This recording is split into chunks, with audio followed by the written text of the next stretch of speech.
Our next lecture is on November 30th.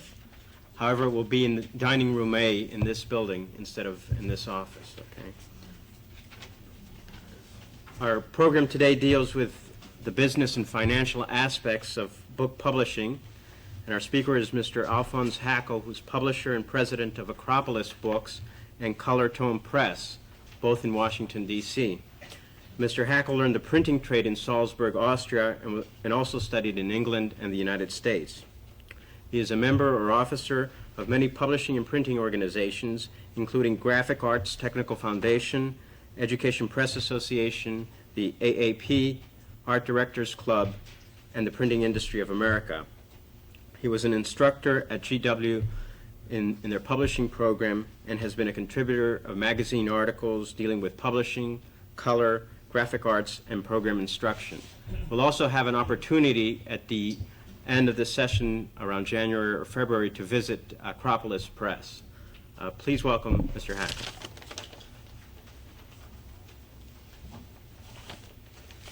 Well, I'm really delighted to be here and to see that you as librarians are interested in the business aspects of publishing because in some circles it is almost heretical to consider publishing a business.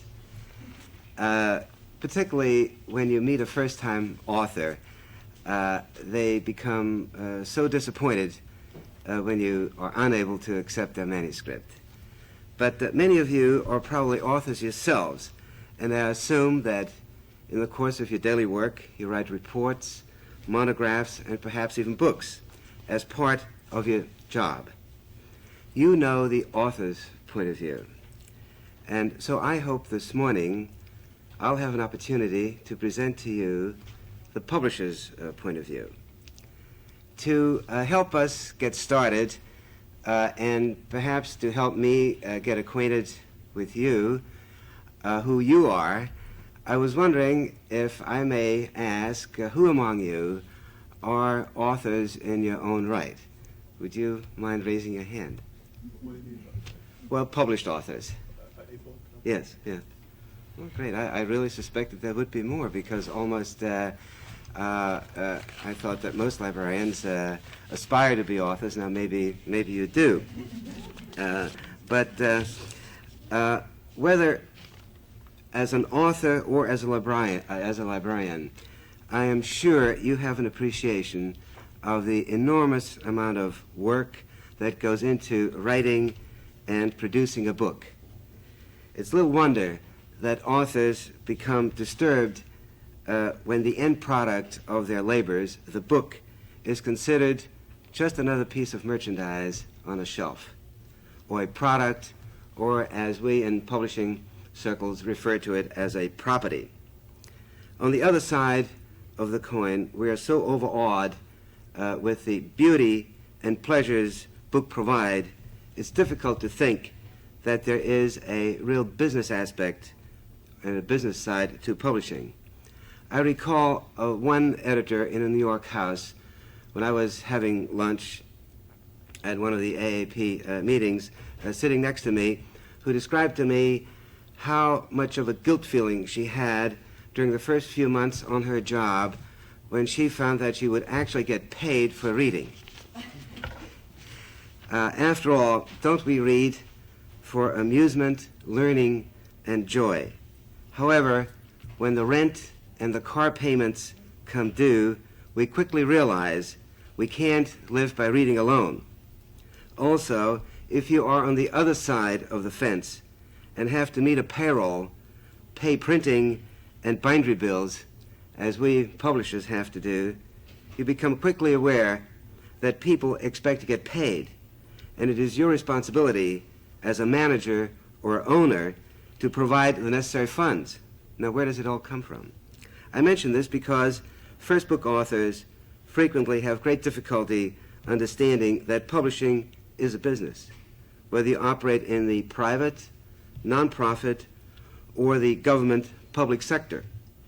It is the publisher who is the risk taker, who brings the book to market to the reading public, and that is an enormous expense. No enterprise can survive for long if it does not show a profit, or as you might call it in government or nonprofit sectors, a surplus, to provide for emergencies, but also the capital for new projects. The publisher, just like the author, needs an incentive, particularly the entrepreneur, to want to stay in business. Most people within an organization have goals of their own and like to feel that they are growing and making progress in their job. And it is one of management's responsibilities to provide the proper environment to enable people to realize their full potential and to help provide job security. It's natural, therefore, that organizations as well are growth-oriented. Most would agree that this is desirable. But there's a real contradiction in all this, especially you in government realize that there is a resentment on the part of taxpayers for government to grow too rapidly and too big. On the other hand, the same also holds true of the private sector. But in the private sector, we have the antitrust laws who put a brake on that. There's an inherent need for growth. It's part of human nature. And some of the publishing houses, in order to provide growth and satisfy the aspirations of their employees and stockholders, have gone into other businesses of communications. For instance, Harcourt Brace and Jovanovich owns SeaWorld, and others have gone into television and into other areas of communication. All you have to do later during the break is look at some of the annual reports I've brought along, and you'll see how diversified some of the publishing houses really have become. But despite all this, and the several conglomerates in the publishing industry, publishing itself is a relatively small business segment in the total economic picture. For example, IBM alone does 3 times as much business as all of book publishing in the United States put together. IBM, for instance, places, I think, among the top 10 in industry, yet book publishing as a total industry segment places 46th in the Fortune ranking of industry. To give you a quick overview of the book publishing industry, and I don't know if I may call it an industry, there are approximately 12,000 publishers in the United States, each with different policies and ranging in size from the 2 to 3 person house where almost everything is subcontracted to some with several hundred employees, with a number of bestsellers on their lists almost every week of the year. It stands to reason that a book publishing house doing a few cookbooks a year has a different organization and has different financial needs than a publisher specializing in textbooks, encyclopedias, or religious works, or scholarly monographs, or a trade publisher, such as we, with heavy emphasis on promotion, advertising, and publicity.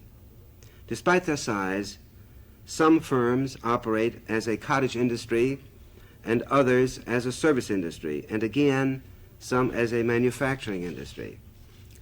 Before we discuss the organizational structure of a book publishing house, let me point out to you that each of the 12,000 firms has a different policy, has different objectives, and operates in a totally different way. Broadly speaking, we might divide book publishing into these areas.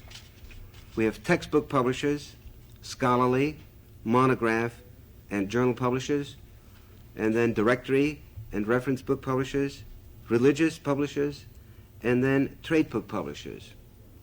Most of these publish their works in hardcover, as you well know, but some might also do their works in loose leaf, but many of them now also publish their books in paperback or trade paperback.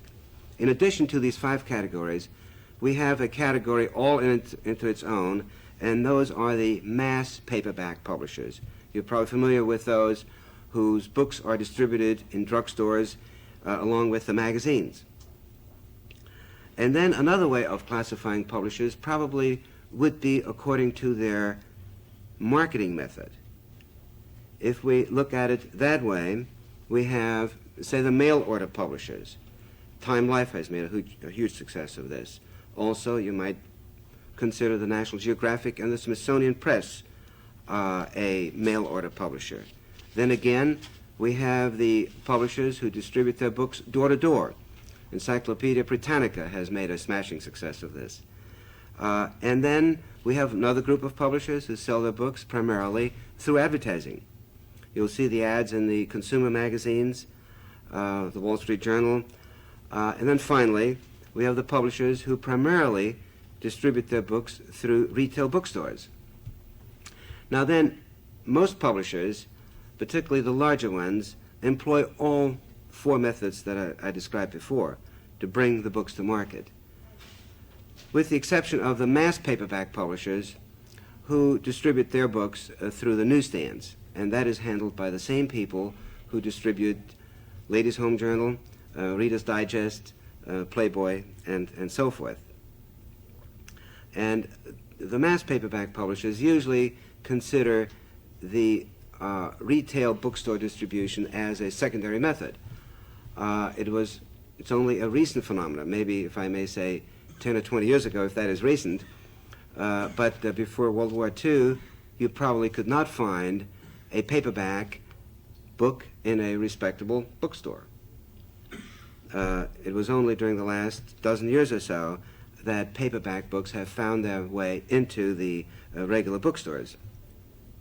Now, therefore, it stands to reason that the number of people engaged in the various activities of publishing within a certain organization varies considerably. Unlike in other industries, each book is a new and different product. It is subject to the same kind of work that an automobile or pharmaceutical manufacturer might go into in launching a product. We have the same production and marketing problems, but unlike the automobile and drug manufacturers, we don't have the funds that they do. So we have to, well, exert more creativity to compete for attention in the media to get a new book across as against a new kind of toothpaste. But it is rare that a book publisher, with the exception of perhaps the very, very large firms, can afford television commercials and large space advertising to launch a book. However, compared to all other types of businesses, there is one big difference in book publishing.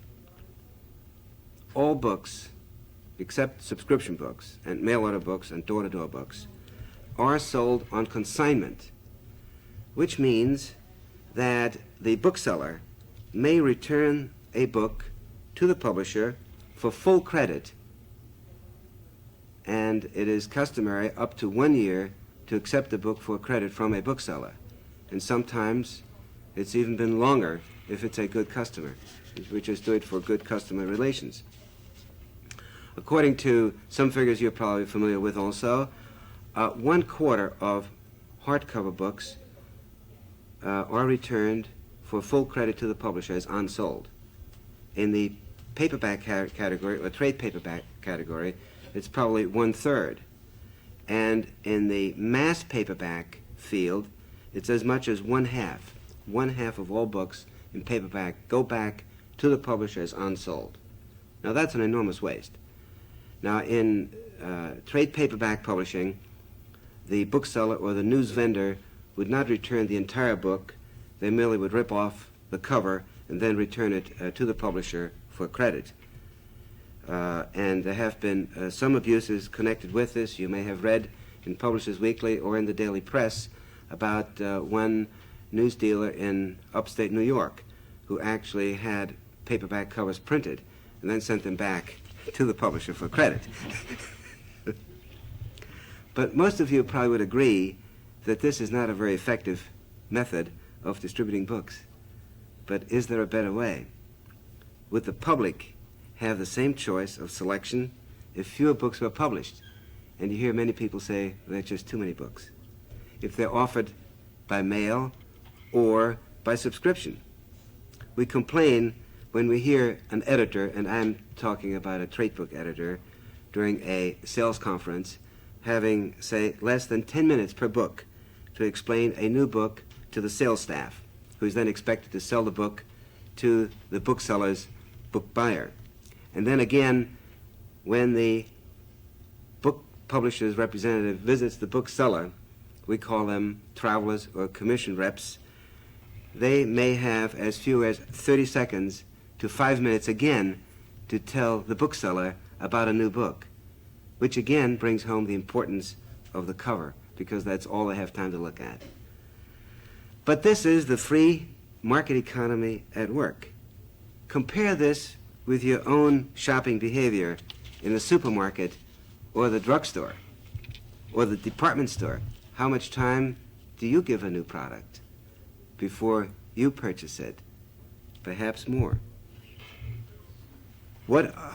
How are you influenced?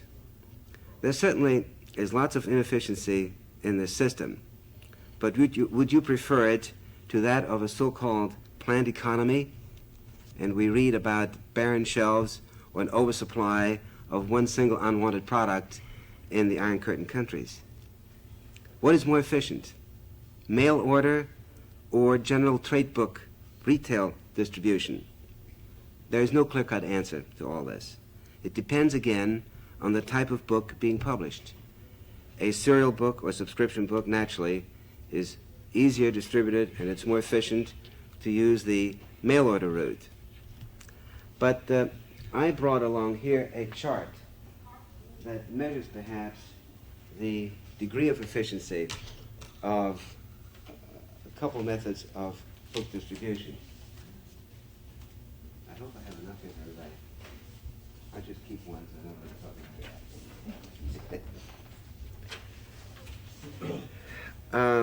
This is taken from the Hunefeld Handbook on book publishing.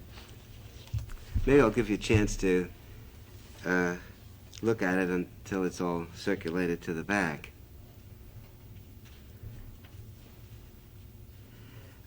Very few people realize that, say, when a book has a retail price of $10, I'm sure you as librarians know because you're part of the publishing community, but the average consumer probably doesn't have the faintest idea that a book retailing for $10, that only $5 ends up with the publisher.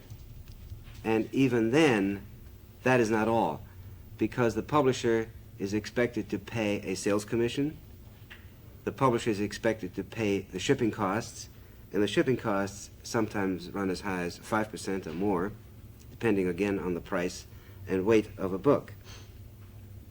But I thought that you might find this chart rather interesting and revealing. For example, I merely brought this along so you can measure the efficiency of distributing a book through the retail bookstore trade book route or by mail order. Now, for example, we have discounts. When you receive a mail solicitation for a new book, either you get a premium, you get another book free after you've bought so many, like the Book of the Month Club, or the Smithsonian or Newsweek solicitations. So there is a discount also in mail orders. But a trade book has a discount of 50%. Now, the cost of management allocated to a book, say 3%, is the same in both instances. The cost of editorial work is about the same, 10%. The cost of production, 12.5%. Keep in mind that these are averages. In some cases, they run higher, and in some cases, they run lower. Now, the marketing in trade books is 10%, and that is usually the commission and advertising. But in mail order, we have 36.7%. Now, it's quite, I'm telling you nothing new, particularly if you've ever been involved in selling anything by mail, that a 2% return as a result of a mailing is considered quite adequate. So if you send out 100 letters, if you get 2 orders, you're doing quite well. But just think on the other side, that means a 98% waste factor. But you didn't ask to receive that mailing piece, so you're certainly free to throw it away. But what does that do to the cost of the publisher? Now, the fulfillment, 3%.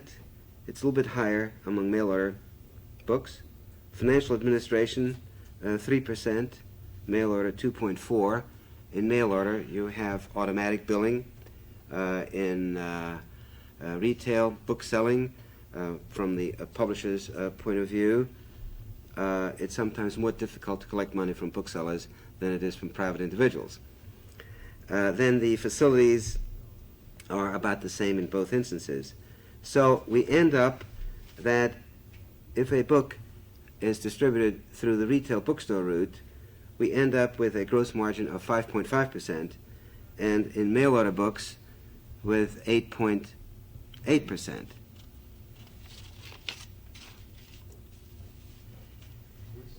the office cut? Pardon me? Where's the office cut? The author's cut is in the editorial. And it also points out that, for instance, many authors receive 10, 20% of the retail price. Now, when that happens, you have to raise the price of the book or produce a cheaper book, cut it into manufacturing. You may have less of a marketing expense if you have a well-known author, because the name is known well, and you don't have the expense of advertising the book, although, again, that is questionable. And it really points out the slim margin the publisher has to work with. You can see from all this that it is not an easy task. Yes, please. On the discount line, Yes. if the book is on consignment, does the 50% discount mean that if the retailer sells the book, he pays the publisher half the cover price? The question is, if a bookseller purchases a book. Yeah, he has it on consignment. Yes. So he sells it. Does what the 50% discount is from the publisher to the retailer? The route is usually this way. It starts out, say, with the publisher, and then it goes to the wholesaler. It goes to the wholesaler, and then it goes to the bookseller. Now, the standard discount to wholesalers is, from the publisher, is 50%. And then from the wholesaler to the bookseller, it is anywhere from 30% to 46%. So you can see that the wholesaler is also in a bind, because the wholesaler has to provide overnight service, sometimes same-day service, to the retailer. And then the publisher, in addition to having 50% left here, the publisher has to pay the shipping cost, and the publisher also has to pay a sales commission either to an in-house staff salesperson or an outside traveling salesperson. So you have that commission factor. Now then, if the publisher sells the book directly to the bookseller, then, generally speaking, the discount is between 40 to 46%.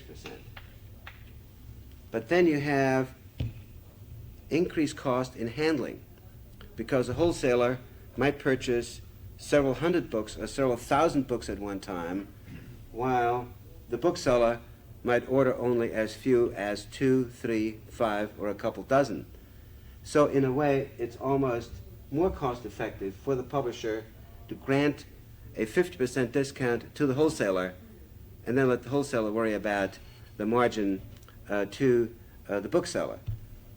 However, the wholesaler is not really a merchandiser. The wholesaler acts mostly as a warehouse, and the wholesaler does very little to call the books to the attention of the retailer.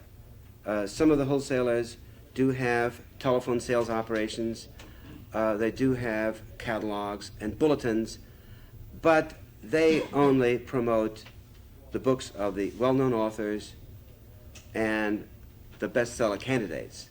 The book that sells maybe 5 to 10,000 copies rarely gets that kind of attention. However, the publisher, for instance, can pay the wholesaler to advertise a book. The publisher can pay the wholesaler to mention, for example, Ingram.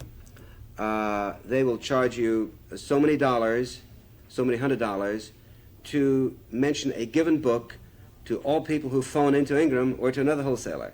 So that again helps promote a book. But again, it is a cost factor because the wholesaler doesn't do that for free. The wholesaler cannot afford to take that out of their 50% cut because most of it is passed on to the bookseller. I mean, the wholesaler has the expense of warehousing, invoicing, and so on. From a publisher's standpoint, it's perhaps better to deal directly with the wholesaler because the wholesalers are generally more financially sound.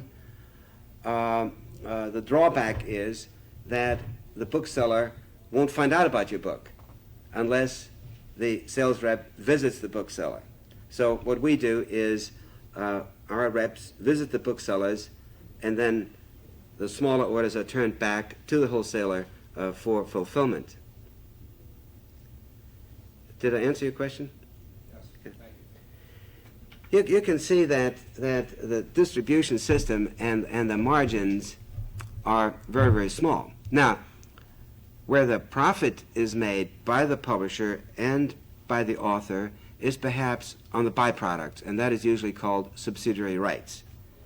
That is when a hardcover book is sold to a mass paperback reprinter, or if a film is made or other material is prepared from it. Because the author would like to have all of that and not give any of that to the publisher, but then the publisher doesn't have any money to make up the deficit. So it's not very easy. I also brought along an organization chart since I was told that you'd like to see how a publishing house is organized. And let me see here. I'll put a caption in the backs. Maybe you can pass this forward. Now, I mentioned before there's something like 12,000 publishers.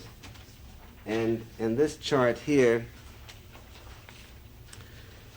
probably would look different in 11,999 other publishing houses. So I base this basically on my experience. And the first thing everybody wants to know is, where does the money come from to publish a book? Well, it comes from the stockholders or the owners. And as most organizations, you have a board of directors. And the operating head of a publishing house is usually the publisher. In some of the larger firms, he might be called the executive editor, or the general manager, or the president. Now, the publisher is responsible for developing publishing objectives, directing the staff, and ultimately financial control. Now, most publishing houses have three components. You have a product development component, which in a manufacturing industry might be called the manufacturing department, but in a publishing house it would be called the editorial department. And then you have an administrative function, which here would be called the financial officer, and then you have a marketing function, which is responsible for making the public aware of your product. Now, on this particular chart, I've drawn it up a little bit differently because in our organization, we are a small trade publisher, and we have to rely very heavily on publicity, good graphics, and economic production, and also we need subsidiary rights income. So we have put these four levels of staff on an equal par with editorial, marketing, and the chief financial officer. In a larger organization, marketing would take charge of publicity. Marketing probably would take care also of production, and now the art and design probably would come under the editorial director. So now I have a little asterisk here. I saw an article in Publishers Weekly a few weeks ago where it said that there are 4,835,927 different kinds of editors. Now, we know that there simply aren't that many jobs around, but you have technical editors, you have production editors, you have acquisition editors, you have all kinds of editors. So, but in most organizations, you do have what might be called an acquisition editor, who is responsible for getting new products, new books into the house. In other organizations, that acquisition editor might be called the sponsoring editor, or the senior editor, or again, the project editor. Then, to coordinate all this, we have the managing editor, who is also sometimes called the production editor.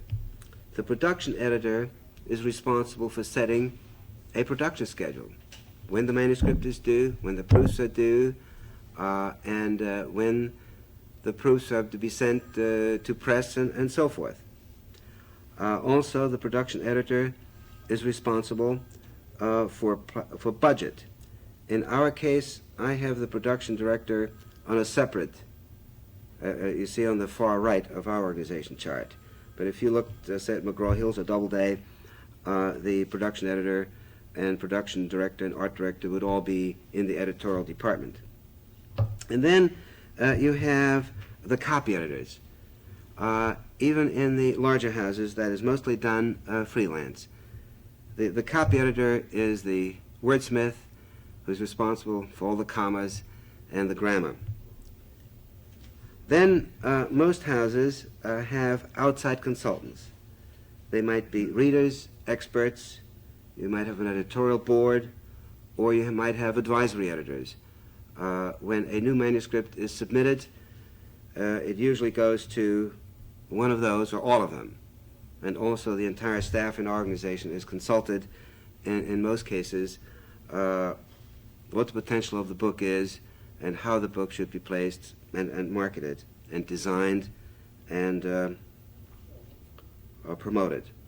Now, the financial officer is the person who keeps track of the money, the budget, usually EDP, financial planning. Also, the financial officer is responsible to see that the royalty checks get out on time, and also that the contracts are administered properly, and that any problems are avoided in that direction. The financial officer also is responsible for distribution, order processing, warehousing, customer services. My book didn't arrive on time, where is it? And so forth.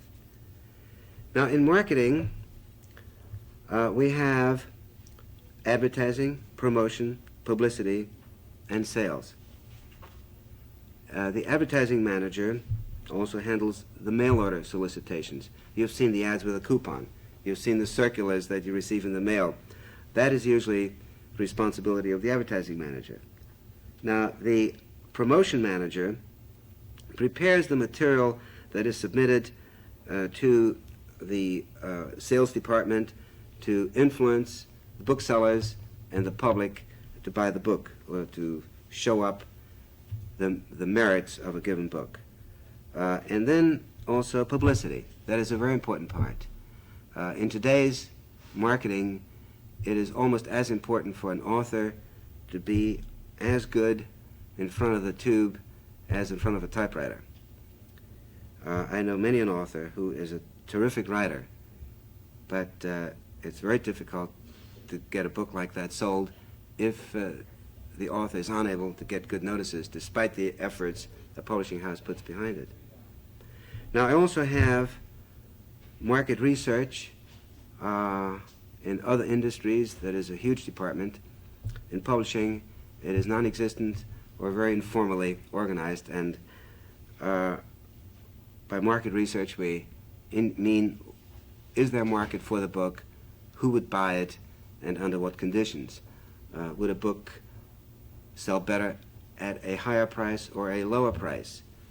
And sometimes you'll be surprised, a book sells better at a higher price than at a lower price. Right now, we have a book called Diet Signs. We're launching that in two different covers, one with an astrological image and another one with a cookbook image.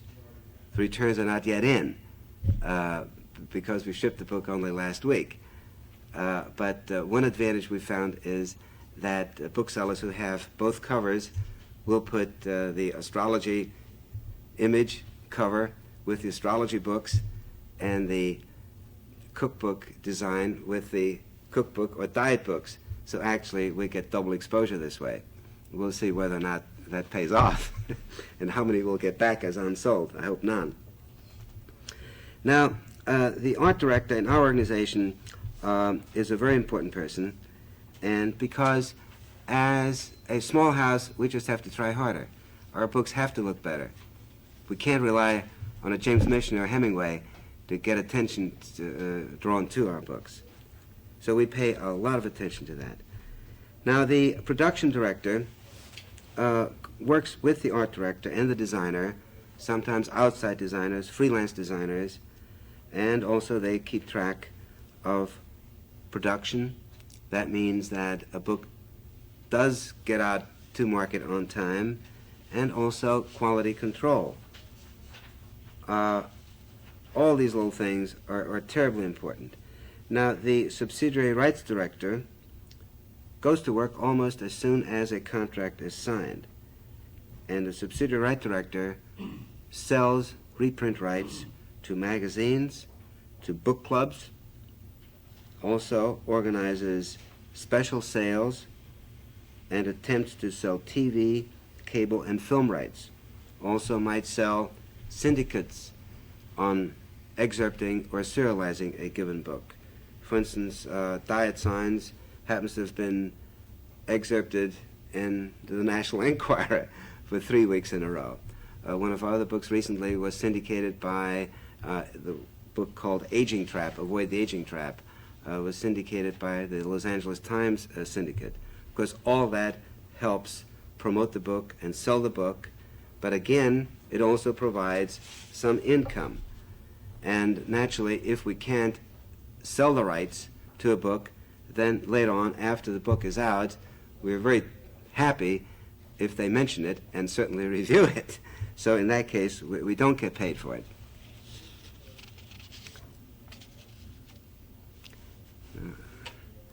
I don't know, Steve Rosenblatt mentioned that you also are interested in getting an overview of financial management, inventory control, and fulfillment. This is a very large subject, and I don't know into how much detail we can go during the remaining time here. But I have taken, again, from Hunefeld, and in the Hunefeld book, it covers 3 or 4 pages and many more points than this. Certain milestones or cost control points that one should watch out for in the financial management of a book publishing project.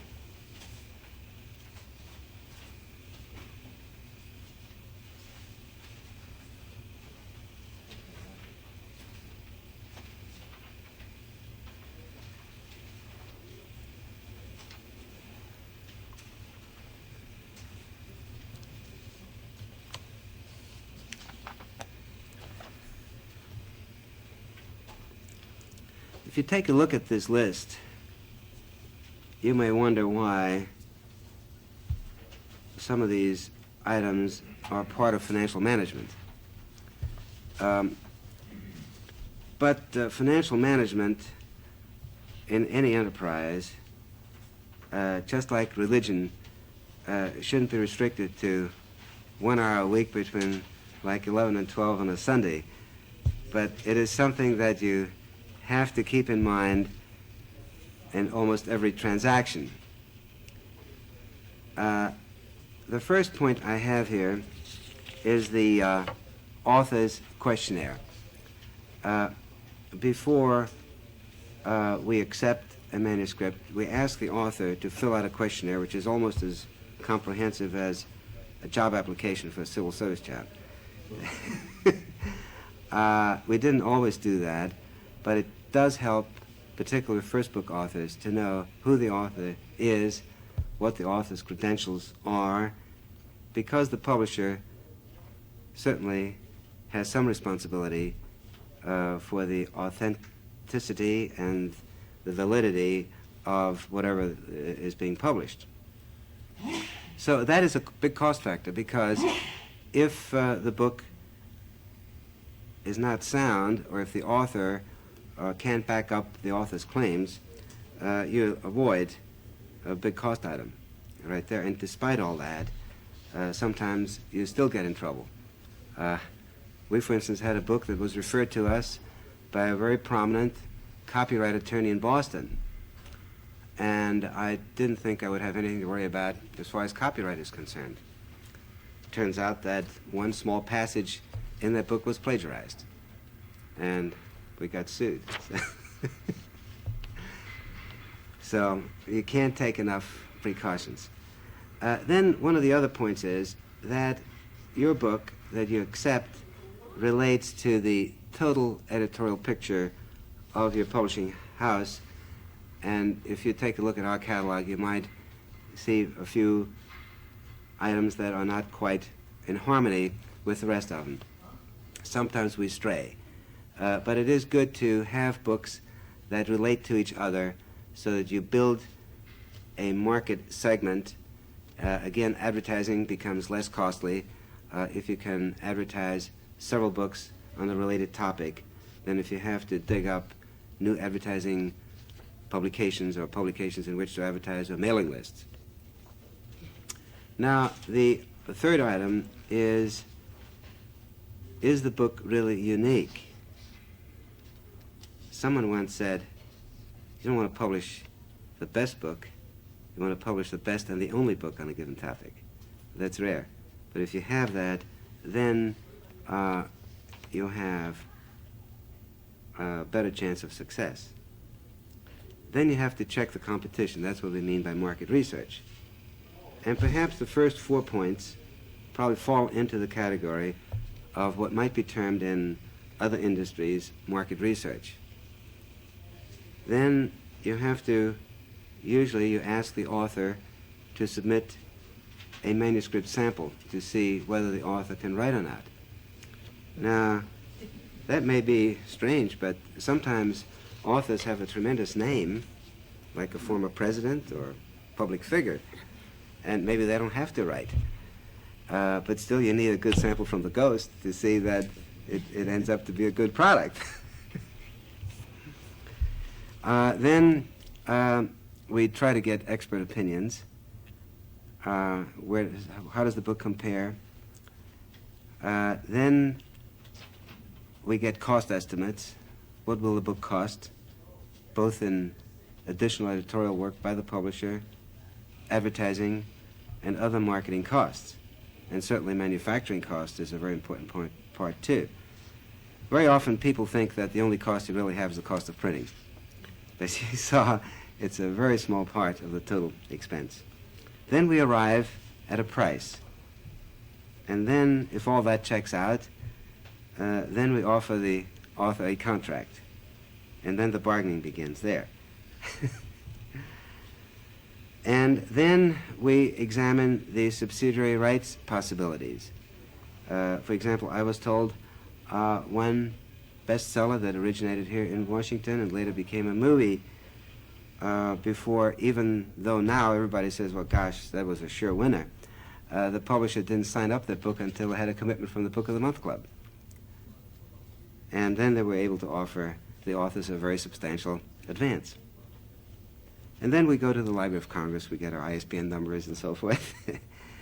And also we submit advance information to, say, Publishers Weekly, other Bowker publications and book publishing journals. And then the copy editing begins. And then before the book is set into type, we submit it again to the author for final approval. And after we have agreed, then the editorial design begins. We more or less, the book starts taking shape physically and graphically. Typesetting is ordered, art is ordered, and then we get bids for the printing. Even though we have our own printing company, we still get outside printing prices, and very often we purchase outside printing services. And then, as you saw on the schedule here, there is a production control person who actually sees to it that the book is going to get out on time. Now, very often you see books get postponed because there's a problem verifying certain facts, or the author has a problem completing the book and so forth. So that's unavoidable. And then we submit proofs to the author. One of the early things that is done even before the book is printed is we print the dust jacket, because the jacket is used by the sales staff to sell the book and also to promote the book to the media. So the jacket is terribly important. Also, galley proofs are sent out to the media and also are used by the subsidiary rights person to get commitments from magazines. Also, most publishers do a catalog and have a fixed advertising program. For instance, so many ads in Publishers Weekly, or so many pages in a catalog, and then a certain amount of space is allocated for a given book to launch the book on its way. Someone said that's a good time to approach the author, if the author does well, for the next book, to save further expenses later on. Then we do a news release that we send out to book review editors and other people we think might be interested in the book. Also, of course, as you know, the book is sold in advance, before the book is ever off the press, at least the advance copies. And all that built into the fulfillment system. It's entered in the computer, and the advance orders are processed. Then the warehousing also takes place at that point when the books arrive. We also arrange for complimentary distribution of books, certainly review copies, and we rely very heavily on the author's recommendation, and the author's questionnaire produces that type of information. Also, the editors and other people would know who might be favorably inclined to give a book a good word or recommend it. Then the books are shipped, and then you have what's called the publication date. The publication date is one date on the calendar, but the print date is another date. And usually there is a 6-week gap between the two. First book authors usually think that as soon as the book is off the press, that is the publication date. But you have to allow for weeks of shipment to the West Coast, for example, and order processing to get the books out. And then we come to you. We hope we don't forget to send in our copyright application. And then the book is in the stores, and we're ready for reorders. Most booksellers are very cautious in ordering books, even though all books are sold on consignment. Books still take up valuable shelf space in the store, for which the bookseller has to pay a very high rent. So they're very cautious, even though it costs them almost nothing to put a book in the bookstore. And then we hope that there's enough demand that we have to reprint the book. Sometimes, and you may have seen that in announcements in Publishers Weekly, reprinted before publication date. And that is true. For instance, in two of our books, for example, Aging Trap was reprinted before the actual publication date because we simply didn't print enough the first time. So we had to go back to press even before the initial distribution process was completed. And that's a good omen usually. Then that gives everybody more courage, and maybe you spend more money on advertising. And these little percentages that I gave you before are not locked in concrete, and there's no really fixed formula. These are merely figures that are based on past experience, because you have to spend money and allocate money for advertising before you have the order. And just like when you do a mailing, you're not assured that you're going to end up with 2% orders. You budget that. You might end up only with 1/2 of 1%. On the other hand, you might get lucky and get 10%. So it's really an enormous gamble, and that means that publishing is really an entrepreneur's business. And you don't have the kind of job security because each project puts you on the line and can end up in success or failure. If a book does not sell well, then what we have here is, and we hope it usually doesn't happen until after the first year, what we call remainder offer. You probably have seen books on sale at Marlborough and other places. Well, those are the kind of books where the publishers were over-optimistic and printed more than they should have, and the books then are sold to remainder dealers, and that is really very sad because you see books where you have very expensive color plates and they are sold at 10 cents on the dollar. Naturally, it's a good thing for the consumer, but it's not a very happy thing for the publisher, although there have been instances where books that were offered as remainders later became so successful as remainders that they had to be reprinted. And there's one publisher in New York who has a special division of that, where they actually publish books with the intention of marketing them as remainders, and there's enough of a cushion in there, and the public just likes that. It's the old discount game, I guess. So then, of course, we have, before a book is remaindered, it is offered to the author at the remainder price, if the author wishes to purchase those books. Also, all rights revert back then to the author, and the publisher just checks out to see that all subsidiary rights that are saleable have been sold before the publisher writes off the entire project as a total loss. I didn't realize I would be talking so long, but maybe we should have a break now if you maybe come back and have questions.